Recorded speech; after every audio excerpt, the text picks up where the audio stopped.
தேசிய மனித உரிமை ஆணைய தலைவராக தமிழகத்தைச் சேர்ந்தவர் நியமிக்கப்பட்டிருக்கிறார். ஓய்வு பெற்ற நீதிபதியான ராம சுப்பிரமணியம் அந்த பதவிக்கு நியமிக்கப்பட்டிருக்கிறார். தேசிய மனித உரிமை ஆணைய தலைவராக தமிழகத்தைச் சேர்ந்த ஓய்வு பெற்ற நீதிபதி ராம சுப்பிரமணியன் நியமனம் செய்யப்பட்டுள்ளார். கூடுதல் தகவல்களை வழங்குவதற்காக செய்தியாளர் சுப்பையா இணைந்திருக்கிறார். அவரிடம் கேட்கலாம். சுப்பையா, தேசிய மனித உரிமை ஆணைய தலைவராக தமிழகத்தைச் சேர்ந்த ஓய்வு பெற்ற நீதிபதி நியமிக்கப்பட்டிருக்கிறார் ராம சுப்பிரமணியம். அவருடைய பின்னணி என்ன? பாத்தீங்கன்னா, சென்னை உயர்நீதிமன்றத்துடைய நீதிபதியாக பணிபுரிந்தவர் வி ராமசுப்பிரமணியம். இவர் சென்னை உயர்நீதிமன்றத்தில் 2016 வரை இவர் நீதிபதியாக பதவி வைத்து வந்தார். அது மட்டும் இவர் நீதிபதியாக இருக்கும்போது பல்வேறு வழக்குகளில் இவர் தீர்ப்பை வழங்கியுள்ளார். அதுவும் சென்னை உயர்நீதிமன்றத்தின் முன்பாக உள்ள போக்குவரத்து உள்ளிட்ட பல்வேறு வழக்குகளில் தீர்ப்பை வழங்கியவர். சமீபத்தில் தமிழகத்தைச் சேர்ந்த யாரும் மாநில தேசிய மனித உரிமை ஆணையத்தின் தலைவராக இணைக்கப்படவில்லை.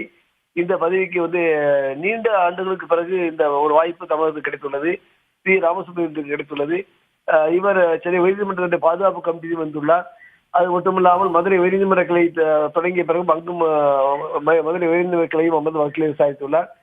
அவருக்கு இந்த தேசிய மனித உரிமை ஆணையத்துடைய தலைவர் பதவி கிடைத்துள்ளது. குறிப்பாக தமிழகத்தைச் சேர்ந்தவர் நீண்ட நாட்களுக்கு பிறகு இந்த பதவியில் அமர்த்தப்பட்டுள்ளார். வேதவள்ளி, தேசிய மனித உரிமை ஆணைய தலைவராக தமிழ்நாட்டைச் சேர்ந்த ராமசுப்பிரமணியம் நியமிக்கப்பட்டிருக்கிறார். இவர் ஏற்கனவே உச்சநீதிமன்றத்தில் பணியாற்றியவர் என்பதும் குறிப்பிடத்தக்கது.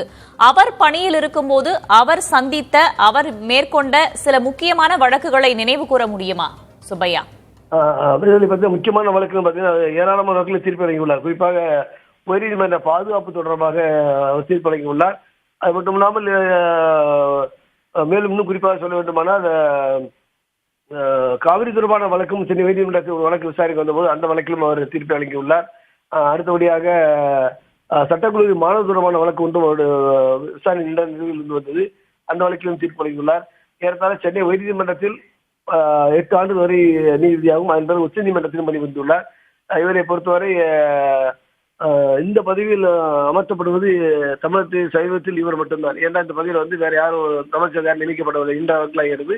அதுவும் உச்ச நீதிமன்றம் உயர்நீதிமன்ற நீதிபதியாக பணிபுரிந்த ராமசுப்பிரமணியத்துக்கு இந்த வாய்ப்பு வழங்கப்பட்டுள்ளது. வேதவள்ளி, தேசிய மனித உரிமை ஆணைய தலைவராக தமிழகத்தைச் சேர்ந்த ஓய்வு பெற்ற நீதிபதி ராம சுப்பிரமணியன் நியமிக்கப்பட்டிருக்கிறார். விரிவான தகவல்களுக்கு நன்றி சுப்பையா.